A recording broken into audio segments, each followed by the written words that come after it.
hard sport. Steep. Low hard sport. Maybe. I wouldn't really wear what things are called. I know there's a hiking trail that goes up. If you have, It's real shady. yeah.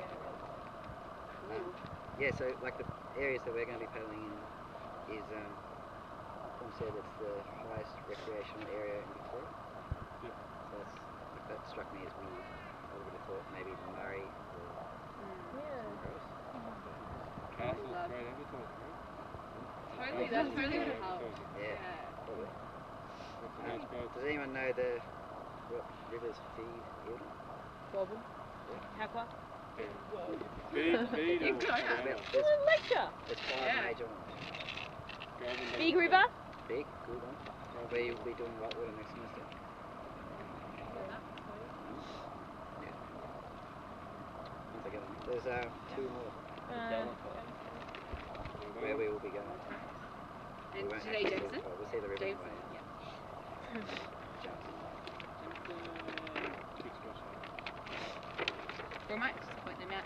So it's there's a reason why we come to Eildon.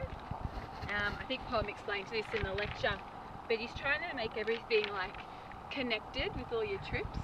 So with whitewater, you actually go to the big river, and the big river.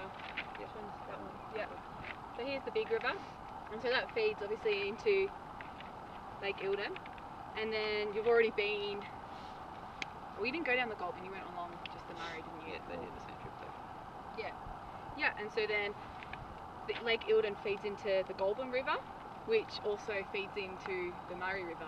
So that's how it's all kind of interconnected, and so, you know, eventually, you know, you get to do a lot of this stretch. One of the themes you'll explore more in second year is like I guess the journey of water. So like Eildon's the big storage at the top, and that feeds Goulburn, which feeds Sheffield and Bendigo when there's a water shortage. Even Ballarat, I think. Water gets diverted from the Goulburn all the way to Ballarat. Now there's the north-south pipeline that goes feeds Melbourne as well. So the Goulburn River is like Victoria's version of an overused river like that. And you've got all the rivers. So we had the big, you've got the Goulburn and the Jamison coming into the Jamison. Yeah. So just a heads up, you guys need to learn these different Yeah, tributaries. it would be good to remember those. Plus, years ago they actually did a trip, and if you're going into the industry, you can do a similar model to what they did, where you start off on the big river and whitewater down along that, and then you do a canoe journey along part that's of cool. Eildon. That's what they're going to And they used to do that. Water, that's what he would do. Yeah. Oh, did I get through that? Yeah, they're reintroducing it that's apparently. awesome. They're reintroducing that. All the way down here. And for safety trip next. So cool. First semester, second year. Next year, yeah. So you'll be paddling You could do, the yeah. Goulburn here. There's blue gums. It's just a little bit further. Yeah. Is that Yes, what you guys did? it's spreading line and you do And Is that old? exactly. And you'll be mucking around here on this big stretch of open water for safety. Yeah. So you'll get to know this area pretty well. So it's not just that the water systems are connected, but like you can connect your trips too, and then you can highlight that for other people and pass your knowledge on sort of thing, the way you design your trips. Does anyone want to hazard a guess as to the bioregion? That would be also be good to remember. It was covered in the I lecture. forget it too. Don't all put your hands up at once. Like, I know it's early.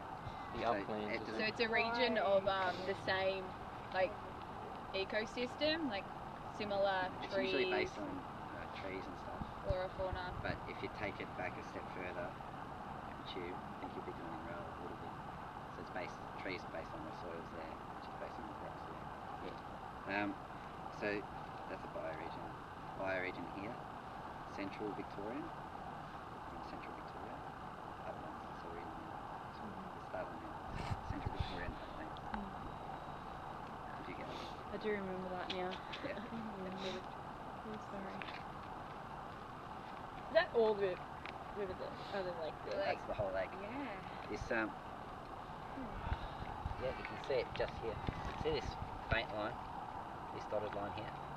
That's the water level that it was at 2009. It stayed like that for a while. I think it was about. No way. So look at us where we are. We're like, we're in Collar Bay, and this was dry. And it was like that. It was like And that. even Is that where Darlingford was? And that's like, Yeah, Darlingford's right here where the Goulburn and the Big meet. That's where. See, it's Darlingford region. Yeah. and where we're That's going, town. you wouldn't even be able to, like, you could only paddle to here. So That's Yeah. amazing. Yeah, we That can was now, the we drought. can now Yeah. paddle all the way down.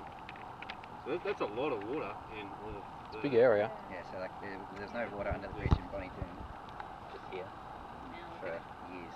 10 Yeah, years. even So- when we first, Yeah, our first year, yeah. there wasn't any water there. And you can Yeah. see all the lines of the water level. Oh, it would be so hard. There'd be like 15 different levels Yeah. of the high And there tide. used to be, because it was down there, there was like a new tree line coming in. There's all these young trees, so as far as boating goes, it was almost like a bad thing for the lake to come up again. Because there's a lot of younger trees, and now they're all going to be cut again. So. Lots of fun to paddle between them. You get to really Yeah. practice your skills. So the reason I That's what I'm pointed out the water level is because in 1930s, we'll touch on this a little bit. In 1930s, they built the original one called Sugarloaf Dam. There's Mount Sugarloaf here, and that holds I think about 25% of the current level. So that's the actual level that Sugarloaf used to be. Dam, and then they redid it when they realised that irrigation was going to be so important. Is that the first one they put in? Yeah. Yeah. So now, currently, if this was full, it can hold 6 times the amount of water that's in Sydney Harbour. It's because it's like it doesn't like it looks big, it is big, but it's a really deep lake. Cool. So you've got it all like kind of condensed in your head that this is actually a dam. It's not a lake. Like it's a lake, but it's actually a dam. So I always feel whenever I come here, it just kind of feels a little weird sometimes, just because it isn't actually natural. But it's controlled, I guess. Yeah, So it used to be like a just used to be bit of gullies full of bit of little. long and swamp and marsh rivers. areas. When you do white water, so you'll be up on the big, and it's really steep country, heaps of trees. It's actually quite beautiful. It's been a bit recognised as a blackberry, so it's really quite nice. And we normally run trips here in second year in this area. It's a lot more mountainous and I guess a bit more wild. If you want to put that out there. Have you used Yeah, so wild? watch out. Ooh, that's leaning on you. Yeah, but it would have been, I would imagine it would have been a really nice area before the lake. Does anyone remember the Aboriginal people? Starts with T. Sounds like D. Oh, Yeah. Yeah, good mate. Yeah. Tongarong, I think it is. Bongarong. So there's only about, I think they estimate a couple of hundred in the area. So compared to the Murray, not much. But still quite a high productive and important area.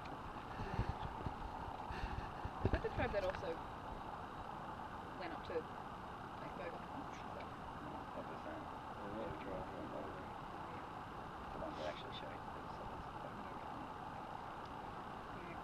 What do we decide for lunch? Are we voting?